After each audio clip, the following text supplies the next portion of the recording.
తో సహా ఏదైనా సరే భగవద్గీతలో చెప్పే మాట 2వ అధ్యాయంలో ఉన్నది బాగా గుర్తించాలి.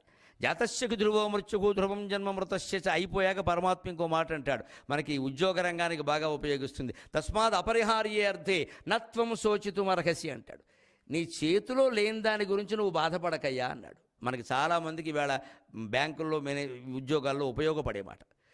మనం చేయగలిగిందే చేస్తామండి, చేయలేనిది ఎలా చేస్తామండి? ఏదైనా 5,000 కోట్లు బ్యాంక్ ఎవరో ఎగ్గొట్టారు, వెంటనే పైనుంచి ఏమొస్తుంది, వసూలు చేయడం తెలీదా, వెళ్ళొద్దా, పెద్దవాడైతే వదిలేస్తావా అంటే, సార్ అంత పెద్దవాళ్ళ దగ్గరికి మీరు ఎడితే బాగుంటుంది సార్ అని చెప్పండి. వదిలేక ఏం చేస్తారండి?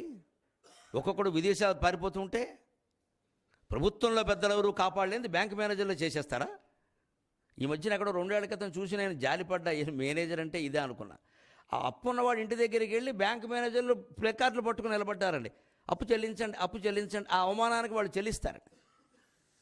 అప్పు చెల్లించడం కోసం మనం ప్లెకార్డులు పట్టుకోవడం వాడికి అవమానం అయితే, దీనికోసం ప్లెకార్డులు పట్టుకోవలసి రావడం మనకు కూడా అవమానమేది. అది కూడా తీశారు విలేకరులు. కానీ మరి బాధ్యత అంటే చెల్లిస్తారండి. ఇచ్చేటప్పుడే చాలా జాగ్రత్తగా ఉండాలి. పైవాళ్ళు చెప్పారు కదా అనగా, సార్ తర్వాత పరిణామాలకు మీరు బాధ్యత వహిస్తారండి, అయితే నాతో పాటు మీరు కూడా పెట్టండి అని చెప్పండి. ఎందుకంటే వెనక పెద్ద పెద్ద రాజకీయ నాయకులు సంతకాలు పెట్టేయమంటే పెట్టేసిన ఐఏఎస్ ఐపీఎస్ అధికారుల పరిస్థితి ఏమైందో మీకు తెలుసు. జైళ్లలో ఉన్నారు చాలా కాలం, చాలా ఇబ్బందులు పడ్డారు, రోగాలు వచ్చే వాళ్ళకి, ఈ అనారోగ్యాలకి, ఈ మృత్యువులకి వాళ్ళు బాధ్యత వహిస్తారండి. ఇప్పుడు పైవాళ్ళు చెప్పారు కదా అని, నాయకులు చెప్పారు కదా అని, పెద్దవాడు కూడా బొజ్జ చేసుకుని వచ్చి ఎదురుగా కూర్చున్నాడు కదా అని, వాడు ఏమీ గ్యారంటీలు ఇవ్వకపోయినా సరే ఎవరో చెప్పారు కదా అని 1000 కోట్లు లోన్లు ఇచ్చేస్తే తర్వాత బాధ్యత ఎవరు వహించాలి? ఇది నా చేతుల్లో లేదండి. మహా అయితే ఏం చేస్తారండి మీకు తెలుసు, ట్రాన్స్ఫర్ చేస్తారంటే ఉద్యోగం ఎవరు తీసేయలేరండి. ఉద్యోగులకు ఆ ధైర్యం ఉందండి. ఉద్యోగం ఎవరు తీసేయాలి, ట్రాన్స్ఫర్ చేయమనండి. రాజమండ్రి కాదు, హైదరాబాద్ నుంచి రంపచోడవరం చేస్తారు, చేసుకోమనండి. అక్కడ మాత్రం మనుషులు లేరా? అక్కడ మాత్రం బతకలేమా? వాళ్ళ మధ్యలో ఇంకా ఆనందంగా బతకచ్చు. వాళ్ళు గిరిజనులు, అమాయకులు, వాళ్ళు ఎవరిని మోసం చేయరు. అందుకు మనం సిద్ధంగా ఉండాలి. అందుకే ఎందుకు వచ్చింది, పిల్లలు ఎక్కడ చదువుతున్నారు, కుటుంబానికి దూరం అయిపోదాం, ఆయన పెట్టమని సంతకం పెట్టేద్దాం, ఆయన ఇవ్వమని అప్పులు ఇచ్చేద్దాం, రేపొద్దున ఎవడు బాధపడాలి? ఈ ధైర్యం మనిషికి ఉండాలంటే ఎక్కడైనా బతకగలిగే ధైర్యం ఉండాలి. చేసుకో, ఎన్ని చోట్ల చేసుకుంటావు. నేను మాత్రం నా పద్ధతి ఇంతే. అప్పుడు 2-3 సార్లు ఇలా జరిగేసరికి ఏం చేస్తే, ఆ మేనేజరు మాట వినరండి, అనవసరం వదిలేస్తారండి. అదే దైవం అంటే, అదే చిత్తశుద్ధి అంటే. వదిలేస్తారు, మనం ఏం చేయలేరండి. ఖచ్చితంగా మీరు ఎవరి మీద ఆధారపడేం లేరు ఇక్కడ. మీ పని మీకు నేను తీసేయాలి. మీ యూనియన్లో మీకు కోర్టు కేసులు ఉన్నాయి. ఉద్యోగం చేస్తే కోర్టుకి వెడతాం, సస్పెండ్ చేస్తే వెడతాం, అన్యాయంగా చేస్తే. మనది అన్యాయం అయితే వెళ్ళకూడదు, వాళ్ళది అన్యాయం అయితే వెడతామండి. 6 నెలల తర్వాత కోర్టు ఆధారాలతో నిరూపిస్తుంది, 6 నెలల జీతంతో సహా మళ్ళీ ఉద్యోగం ఇస్తారు, నష్టమే లేదు. సస్పెండ్ అయ్యారు, అత్తారింట్లో గౌరవిస్తారో గౌరవించరో, అత్తారింట్లో ఎప్పుడు గౌరవించరు, ఆ విషయం వేరు. పెద్ద మేనేజర్ అయినా గౌరవించరు. అమ్మాయి కరుణిస్తేనే అత్తారింట్లో గౌరవిస్తారు, లెక్కది. అసలు ఆ వ్యవహారమే వేరు, ఆ బతిమాడాలు వేరు. దానికి మేనేజర్ ఉద్యోగాలు పనికిరావు ఇక్కడ. ఈ తెగింపు జీవితంలో ఉంటే జీవితం అంతా ఆనందంగానే ఉంటాం, అనుమానం వెళ్ళ. దానికి ఒక పని కాగితం రాసుకోవడం, ప్రణాళిక వేసుకుని ఏది ప్రధానంగా ముఖ్యమో అది చేసుకోవాలి. ఇంకొక మాట, పని భారం ఎక్కువగా ఉన్నప్పుడు ఎప్పుడు దాన్ని విభాగం చేసుకోవడం ద్వారా భారం తగ్గించాలి. ప్రణాళిక వేసుకోగానే సరిపోలా, దాని విభాగం తగ్గించుకోవడం. మన మనస్సుకు మనమే చెప్పుకోవడం ఎలాగంటే, బుద్ధుడు తన శిష్యుడు ఆనందుడితో కలిసి ఆ కౌశాంబి నగరం నుంచి ఏదో శ్రావస్తి అని ఇంకొక నగరానికి వెడుతున్నాడు, నడిచి వెళ్ళేవారు. ఈ బుద్ధుడు బాగానే నడుస్తున్నాడు, ఆయన మహాయోగి నడుస్తున్నాడు, ఆయనకి అన్నీ ఒకటే, పూలు ముళ్ళు అన్నీ ఒకటే, నడుస్తున్నాడు. ఆయన కాళ్ళకి చెప్పులు కూడా లేవు పాపం. ఆనందుడు బుద్ధుడి మీద గౌరవంతో నడుస్తున్నాడు. పైగా వయస్సులో ఆనందుడు బుద్ధుడి కంటే పెద్దవాడు, నడవలేకపోతున్నాడు. దారిలో, స్వామి ఇంకెంత దూరం ఉంది శ్రావస్తి, ఇంకెంత దూరం ఉంది అన్నట్ట. నాకేం తెలుసయ్యా, నీకులాగే నేను కొత్తవాడిని, అదిగో ఎవరో వస్తున్నారు కదా, ఒకసారి అడగమన్నట్టు. వస్తున్న వాళ్ళని, శ్రావస్తి నగరం ఎంత దూరం అండి, శ్రావస్తి నగరం ఎంత దూరం అండి అంటే, 2 మైళ్ళు వచ్చేసారు, వెళ్ళిపోవచ్చు, 2 మైళ్ళు అంతే అన్నట్టు. సరే వెళ్ళారు, ఇంచుమించు 2 మైళ్ళు వెళ్ళారు, ఇంకా రాలా, శ్రావస్తి రాలేదు, ఆయాసం వచ్చింది. కానీ మళ్ళీ బుద్ధుడిని అడిగట్ట, నన్ను అడుగుతామేమిటో, ఇందాక ఎవరినో అడిగే కదా, ఇప్పుడు ఎవరో వస్తున్నారు, ఒక ఆవిడెవరో కూలి పని చేసుకునే వాళ్ళు ఉంది పాపం, నెత్తి మీద మోపెట్టుకొస్తుంది, ఆవిడని అడగమన్నట్టు. ఆవిడ, ఏమమ్మా శ్రావస్తి నగరం ఎంత దూరం అంటే, 2 మైళ్ళ మా దగ్గరికి వచ్చారు, వెళ్ళన్నారు. ఇప్పుడు 2 మైళ్ళు వచ్చారు వీళ్ళు, కానీ ఆవిడ 2 మైళ్ళే మేము రావట్లా, వెళ్ళండి ఆవిడ.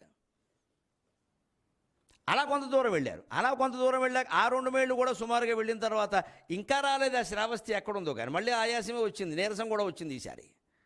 మళ్ళీ బుద్ధుడు అడిగితే, మళ్ళీ అడగవయ్యా అన్నట్ట. అక్కడికి వచ్చారట. ఏమిటమ్మా 2 మైళ్ళు కూడా లేదు, దగ్గరికి వచ్చారంటే ఆవిడ ఒళ్ళు మండిపోయింది ఆనందుడికి. ఇప్పటికి 3 గంటల నుంచి 2 మైళ్ళు 2 మైళ్ళు అంటారు. ఇక్కడ 2 మైళ్ళు అంటే ఏమైనా దేవమానం ఉందా? 2 మైళ్ళు అంటే 200 మైళ్ళా? 1 మైలు ఈజుకుంటూ 100 మైళ్ళా? అప్పటికి వచ్చింది. మూడోసారి 2 మైళ్ళు అన్నాక ఇంకెంత మీరు దగ్గరికి వచ్చారు, ఫర్లాంగ్ దూరం కూడా లేదు, వెళ్ళండి అన్నారు. ఫర్లాంగ్ దూరంలో వచ్చేసింది. అప్పుడు ఆ నగరానికి చేరుకున్నాక బుద్ధుడిని ఆనందుడు అడిగాడు, వాళ్ళందరూ అబద్ధాలు ఎందుకు ఆడారండి అన్నారు. 6 మైళ్ళు దూరం ఉంటే 2 మైళ్ళు అని చెప్పింది ఒక ఆయన చెప్పాడు. 4 మైళ్ళు దూరం ఉంటే 2 మైళ్ళు అని చెప్పాడు ఒక ఆవిడ చెప్పింది. ఇంకొక ఆవిడ కూడా అప్పటికింకా 3 మైళ్ళు దూరం ఉంటే 2 మైళ్ళు అని చెప్పింది. చివరికి 4వ దశలో తప్ప మనకి శ్రావస్తి నగరం రాలేదు. మహానుభావ, వీళ్ళందరూ అబద్ధాలు ఆడినట్టేనా? లేదు, వాళ్ళు ఆడింది అబద్ధం కాదు, అది మానవతావాదం అంటారు, దాన్నే లౌక్యం అంటారు, నాయన నేర్చుకో నువ్వు కూడా అని చెప్పాడు. ఎందుకంటే నువ్వు మొదట 6 మైళ్ళు ఉంటుందంటే ఇక్కడే పడుకునేవాడు, వచ్చేవాడు కాదు. 2 మైళ్ళని చెప్పబట్టి నువ్వు నడిచావు, తర్వాత 2 మైళ్ళు తర్వాత చెప్పబట్టి నడిచావు, తర్వాత 2 మైళ్ళు తర్వాత చెప్పబట్టి నడిచావు. ముందే కనుక 6 మైళ్ళు 60 మైళ్ళు అంటే నువ్వు వెళ్ళేవాడివి కాదు, పనే మానేసేవాడివి. ఎంత పెద్ద పని భారం ఉన్నా ఒత్తిడిని జయించే సాధనం ఇది. మన మనస్సుకు మనమే నచ్చ చెప్పుకోవాలి.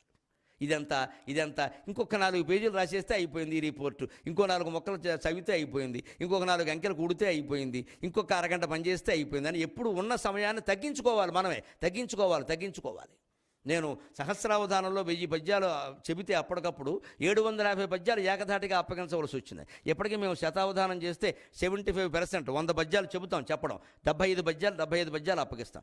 75 పద్యాలు అప్పగించడానికి మేము వేసుకునే ప్రణాళిక ఏంటంటే 75 అని మనసులో పెట్టుకోము. ఈవేళ చెప్పిన పద్యాలన్నీ 20, ఈ 20 అప్పగించాలి. నా బాధ్యత 20, 75 కాదు. రేపు ఇంకో 20, 10 కలుస్తాయి, అప్పుడు రేపు 20 నోటికి వచ్చేసాయి, కొత్త 20 మళ్ళీ కంఠస్థం చేస్తే అప్పుడు కూడా 20. ఇలా 5 రోజుల్లో 5 20లు 100 పద్యాలు అయిపోయినాయి కదండి. 75 పద్యాలు అప్పగించడం కష్టమా? ఆ ప్రణాళిక రోజువారీగా మార్చుకుని ఏ రోజుకు ఆ రోజు, ఈరోజు 20, 75 కాదు, 100 కాదు, ఈరోజు 20. అంటే ఈరోజు నేను చేయవలసిన పని గంట సేపట్లో అయ్యే పనే, ఈరోజు నేను చేయవలసిన పని ఇన్ని పేజీల పనే, ఈరోజు నేను చేయవలసిన పని ఇంత సమయం పనే అని పెట్టుకుంటే ఏ రోజుకు ఆ రోజు పని అవుతుంది.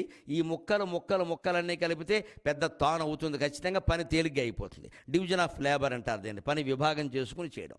మన మనస్సుకు మనమే నచ్చజెప్పుకొని ఈ విభాగాలు చేసుకుని చేయగలగాలి. అప్పుడు ఎంత దూరం ఉన్నా లెక్కకి రాదు అది ఖచ్చితంగా. పైగా ఇంకొక మాట, ఒక సమస్య వచ్చినప్పుడు దయచేసి దానికి ఇంకో సమస్యను జోడించకండి. అంటే ఈవేళ మనం పనిచేస్తుంటే సర్వర్ డౌన్ అయింది, అంతే, ఏమిటో ఇలా అయింది అని వదిలేయండి. దాన్ని డౌన్ అయిందని అప్ అవ్వడానికి ఏదో పద్ధతి ఉంటుందిగా, చేస్తే చేయండి. లేకపోతే ఊరుకోండి, ఓ టీ తెప్పించుకొని తాగండి, లేకపోతే పక్కన పేపర్ పెట్టుకోండి, చదవండి. ఇలా నేను చెప్పిన పుస్తకం పెట్టుకోండి పేపర్ కంటే, ఓ 2 పేజీలు చదవండి. ఎవరిని అడిగినా ఏం చేయడానికి ఏం లేదండి, ఏం చేస్తాం, ఖచ్చితంగా దాంట్లో దానికి సమాధానం దొరుకుతుంది. మనం ఏం చేస్తామంటే అప్పుడు ఏమిటో మొన్న మంగళవారం కూడా ఇలాగే అయింది, ప్రతి మంగళవారం ఇలాగే అవుతుంది. ఇంకా మంగళవారం సెంటిమెంట్ వచ్చింది అక్కడ. పల్లెటూళ్ళలో ఎప్పటికీ ఉంది మంగళవారం మారు కోరుతుందని. మంగళవారం ఎవడన్నా పోతే మళ్ళీ మంగళవారం ఇంకోటి పోతాట. అయితే మొత్తం దేశంలో అందరూ మంగళవారమే పోయి ఉండాలి ఖచ్చితంగా. ఎంత పిచ్చి నమ్మకం అండి ఇది. మంగళవారం మారు కోరుతుందా? ఎవరు చెప్పారు?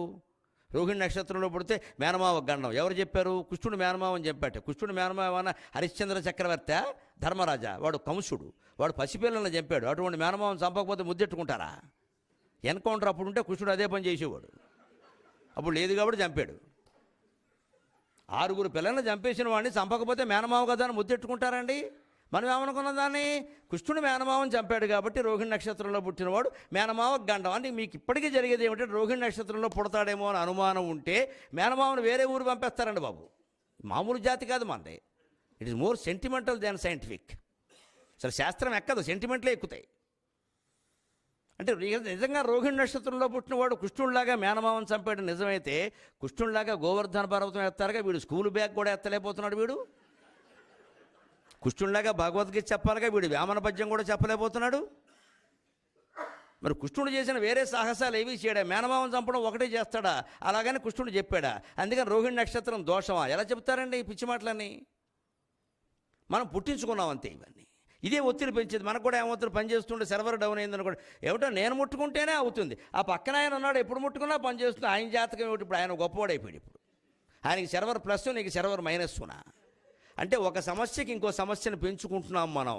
పైగా ఇప్పుడు ఇవాళ ఇవ్వాల్సిన రిపోర్ట్ ఇవ్వలేదండి, దాని ఒత్తిడి మనస్సులో ఉండగా మళ్ళీ 3 నెలలు కాకుండా మళ్ళీ ఇవ్వాలి. అది 3 నెలల తర్వాత ఆలోచించవచ్చు, బతికి బాగుంటే. ఇప్పుడు ఆలోచించకు. ఇప్పుడు ఈ రిపోర్టే ఇవ్వాలంతే. 3 నెలల తర్వాత మళ్ళీ ఇవ్వాలి, 6 నెలల తర్వాత మళ్ళీ ఇవ్వాలి అని మనం ఏం చేస్తున్నాం? చాలామంది చేస్తున్నారండి ఈ మధ్యన బ్యాంకుల్లో చాలా చోట్ల కూడా విఆర్ఎస్. అందరూ సంతోషంగా ఏం పెట్టట్లేదండి. కొంతమంది నేను పలకరించాను, ఏమిటంటే లేదండి బాబు తలనొప్పండి, జీతం తగ్గినా మంచిది, ఏమైనా మంచిది, పోవడం మంచిదండి. నిజమేనమ్మా, అందరూ వదిలేసిపోతారు, బ్యాంకింగ్ వ్యవస్థ మొత్తం దెబ్బైపోదండి. అందరూ ఎవరి సుఖాలు వారు చూసుకుంటే దెబ్బైపోదా? అది మాత్రం ఏమైనా కష్టం? వీఆర్ఎస్ పెట్టిన తర్వాత ఇంటి దగ్గర కాలక్షేపం ఉండాలి కదండి. అప్పుడు మళ్ళీ ఏం చేస్తాం మనం? చీటీపాట్లు మొదలు పెడతాం, వేరే బిజినెస్. బ్యాంకింగ్ అనుభవం అంటే అప్పుడు ఏమైంది? దీనికంటే అది ఎక్కువైంది. ఏదోటి చేయాలి కదా, ఎవడో ఒకటి పిలుస్తాడు, లేదా ప్రైవేట్ బ్యాంక్ ఒకటి పెడతాడు, మనం రమ్మంటాడు, దానికి వెళ్ళిపోతాం మనం. ఏదో చేస్తాం ఇక్కడ, దాని బదులు ఇక్కడే చేయొచ్చు కదా. అంటే దాన్ని ఏదో తప్పించుకోవడం కాదండి. ఇక్కడ ఉన్నది అంతే. 3 నెలల తర్వాత రిపోర్ట్ ఇవ్వాలి, తర్వాత 6 నెలల తర్వాత రిపోర్ట్ ఇవ్వాలంటే ఇప్పుడున్న సమస్యకి దాన్ని జోడిస్తున్నాం మనం. దాన్ని జోడించకుండా ఉంటే అంత బాగానే ఉంటుందండి.